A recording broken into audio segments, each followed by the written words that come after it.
go down and you'd all have to go home and go to bed, but that has taken him and his family to India, Pakistan, Madagascar, Botswana, Sri Lanka, Eritrea, Nepal, and last, but by no means least, Uganda. A very wise man, centuries and centuries ago, said, choose a job you love and you'll never have to work a day in your life. That's what Ambassador and Leah DeLisi have done. They've chosen a life of service and commitment to the U.S. and its values.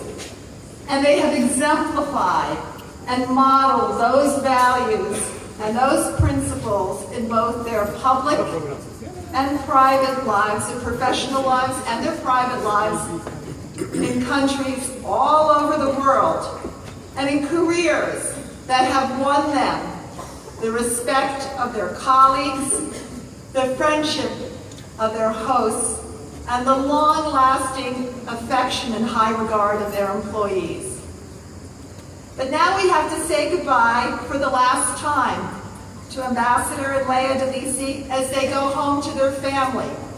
Their daughter Chama, their son Joe, who might be here, their son-in-law Joe, other son Tony, and grandchildren Sophie and Leo. But they won't stay home for long, not this pair. Anyone who knows them know they won't stay home for long. Continuing that commitment to service, Ambassador will heed the words of the Zen sage who said, having reached the top, climb higher, and travel to earthquake-devastated Nepal to bring desperately needed disaster response equipment to the people there. That's a true professional who models both in his private life, the values that he upheld during his professional life. So now we have to say goodbye. I know Uganda will always be special to Ambassador and Leah, not just because of its fascinating politics, and they are fascinating, I think they're actually more fascinating, if I'm not wrong. Their stunning scenery and diverse wildlife, or even its rich culture and its kind-hearted, warm, beautiful people.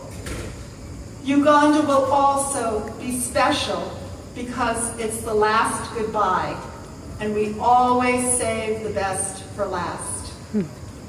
At this final moment, words desert me, and my poor resources of communication prove inadequate, so as the inveterate English major I am, I have to draw on Shakespeare. Quote him, because I can't come up with anything on my own that does justice. Farewell, fare thee well, the elements be kind to thee, and make thee all of a comfort. Fare thee well. You shall hear from me still.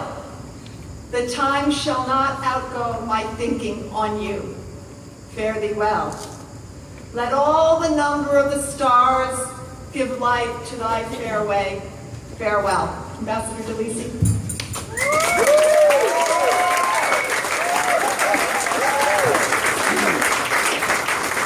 Thank you, Trish. She does this all the time. She tries to make me cry. I think that's very unfair. Good evening, everyone. No protocol list tonight. None of that silliness.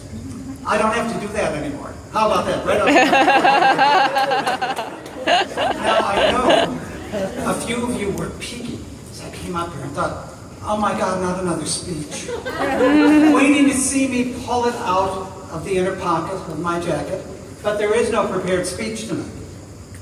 So some of you are breathing that sigh of relief, but you must understand that an unscripted ambassador is a dangerous thing. It is every public affairs officer's nightmare. Oh my God, what is he going to say next? I will try not to embarrass any of my colleagues. But I did just want to take a minute, and I really, we don't intend to speak long. Leah's asked me to speak on her behalf as well, because this is heartfelt from both of us.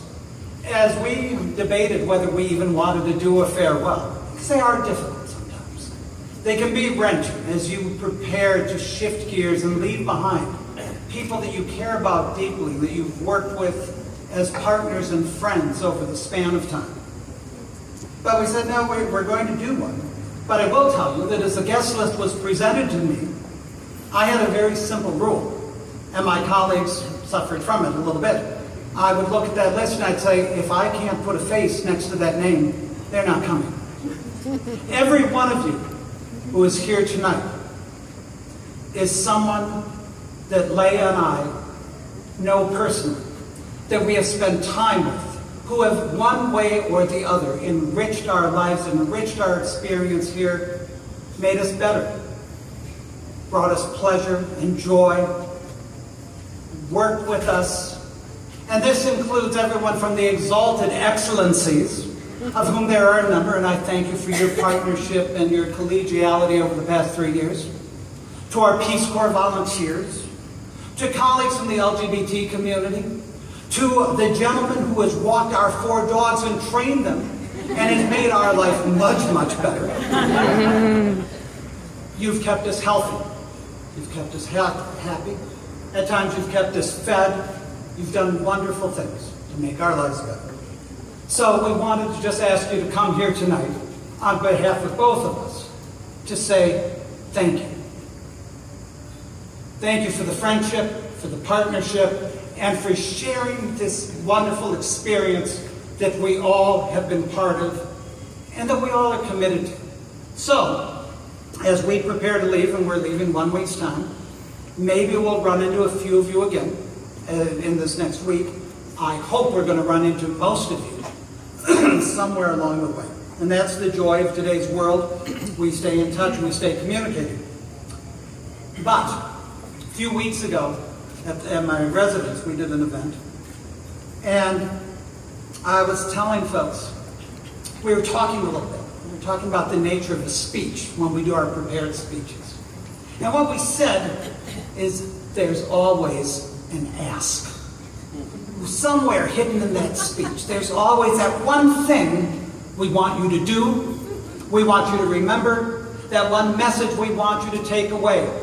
So tonight, although there is not a prepared speech, there's still an ask. There's always an ask, guys. The ask is simple. We ask that you remain committed to the partnerships that we have built, to this effort that we have all been engaged in, to help, not just in Uganda, because I see you all as your global citizens. You are committed to lives of service. You're committed to making a difference, to making our world a little bit better. So continue, please, that shared effort to fight for people's rights, to ensure that voices are heard and that we all live lives of dignity, that societies grow to be strong, that their economies prosper, and that we build a future that we can all be proud of. And the other ask, I guess, would be, please, stay in touch with us. Find a way. We aren't going to be that far. We look forward to having you remain part of our lives, part of our future, just as you have been part of our present here in Uganda. It has been a tremendous opportunity to serve with all of you here, to do the work we have done together in Uganda. And it has been an honor to serve my country. So, here's to all of you. Salute to your well-being, your friendship. Thank you. And we will see you. We will see you where we see you. Thank you.